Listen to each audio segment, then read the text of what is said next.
Good evening all. నా పేరు Avinesh Gudivada. 22 September నుంచి జిఎస్టీ కొత్త రేట్స్ అప్లికబుల్ అవుతున్న విషయం ఆల్మోస్ట్ అందరికీ తెలిసిందే.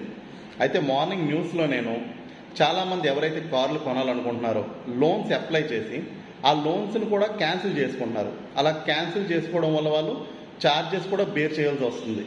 బట్ ఈవెన్ వాళ్ళు ఆ ఛార్జెస్ బేర్ చేయడానికి రెడీగా ఉన్నారు, ఎందుకంటే 10% రేట్ తగ్గుతుందనే ఉద్దేశంతో. ఫస్ట్ మనం అసలు ఎవరికి ఆ 10% అనేది తగ్గుతుంది, ఎవరికి కార్ రేట్స్ అనేవి పెరుగుతున్నాయో తెలుసుకుందామండి.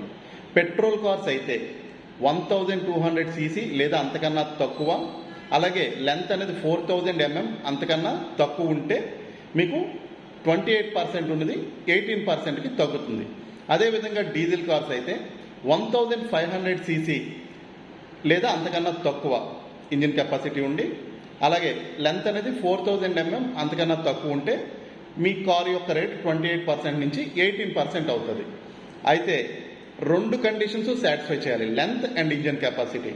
ఏ ఒక్కటి వాటికన్నా ఎక్కువ ఉన్నా సరే మీరు కొత్త రేట్స్లోకి వెళ్ళిపోతుంటారు. ఆ కొత్త రేట్ అనేది 28% నుంచి 40%కి పెరుగుతుంది.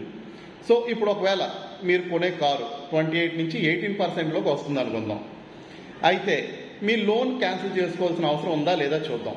మీరు ఒకవేళ పేమెంట్ చేసేసినా సరే డీలర్కి, మీ ఇన్వాయిస్ డేట్ అండ్ మీ యొక్క డెలివరీ 22 సెప్టెంబర్ తర్వాత ఉంటే మీకు న్యూ రేట్సే అప్లై అవుతాయి.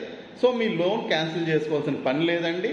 ఆ లోన్ బ్యాంక్ వాళ్ళకి డీలర్కి ట్రాన్స్ఫర్ అయినా సరే మీ యొక్క ఇన్వాయిస్ అండ్ డెలివరీ 22 సెప్టెంబర్ డేట్తో కానీ ఆ తర్వాత డేట్తో కానీ ఉంటే మీకు న్యూ రేట్సే అప్లై అవుతాయి. ఎలాంటి లోన్ క్యాన్సిలేషన్ ఛార్జెస్ మీరు సఫర్ అవ్వాల్సిన అవసరం లేదు. I hope this video will help you. Thank you.